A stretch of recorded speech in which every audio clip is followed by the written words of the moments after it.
Has this ever happened to you? You type in a few letters to get to a website and then you can no longer get to that website. I'm going to show you how to clear out that link from your history on each of the browsers without clearing your entire history. Let's go. You want to find your browser. What is a browser? Chrome, Safari, Firefox. These are the ways we get to the internet. And we do searches and we go to websites and so forth. Find the one that you most commonly go to. You may be thinking, oh, what's my browser? Just go where you would normally go to. Type in a few characters of a website to test this out. See what comes up. You get suggestions, right? Now we're going to go through and clear out a single suggestion. Pick a website and follow along with me so you can know these steps for next time. Okay, here's a great example for me personally. Every time I type in YouTube, I get the same video. I don't want to get the same video over and over again, and this is probably why they've gotten a million views, because I've gone to this video a million times every time I type in YouTube. Type in YouTube, and then we're gonna hit the X to the right.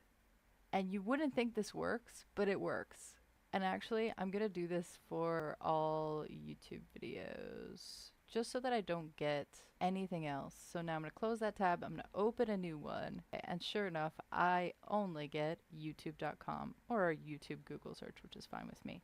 But at least then I'm not getting the same video over and over and over again. Okay, now I'm in Safari. Now if I go to something, it's the same concept. I come over to the top hit or the suggestion just below, right? So not up here in the URL bar, but just right here. And then there's the X. I hit that and it's gone forever. Ooh, that's nice. Okay, let's try Firefox. So Firefox is a little different. This is the link down here that I want to get rid of. And they're a little different. They don't have an X, but they have 3 dots to the right. And I can say remove from history. And then if I type in Zoom, it won't autofill that link. So that's great. Now what about on iPhone? Surely it's easy. I'm in Chrome on iPhone. I hit the 3 dots, go into history, and then I search for the website sort of generically. And now I can touch and hold on this specific website and delete it. Now let's try it on Safari on iPhone.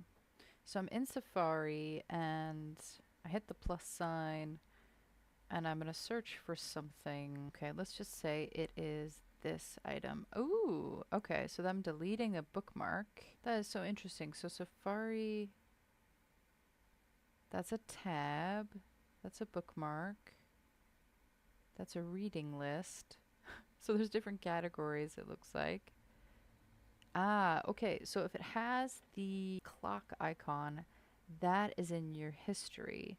I can swipe to the left and delete from history. So that makes life very easy. So Chrome, get with it. Safari's got the skills. Let's try the same thing on Firefox on iPhone. So I typed in this link at the bottom. That is sort of a bogus link. Every time I type in Zoom, that will come up, and I don't want it to come up. So my instinct is again to swipe on it like it's Safari, and it's just not doing it. So I hit the 3 dots, I go to history, and then I can swipe on it. Comment below if there's a browser or a device and you're just not seeing these settings. Comment below and I'll reply so we can get you taken care of. And as always, be kind, be patient, and restart. Thanks for watching.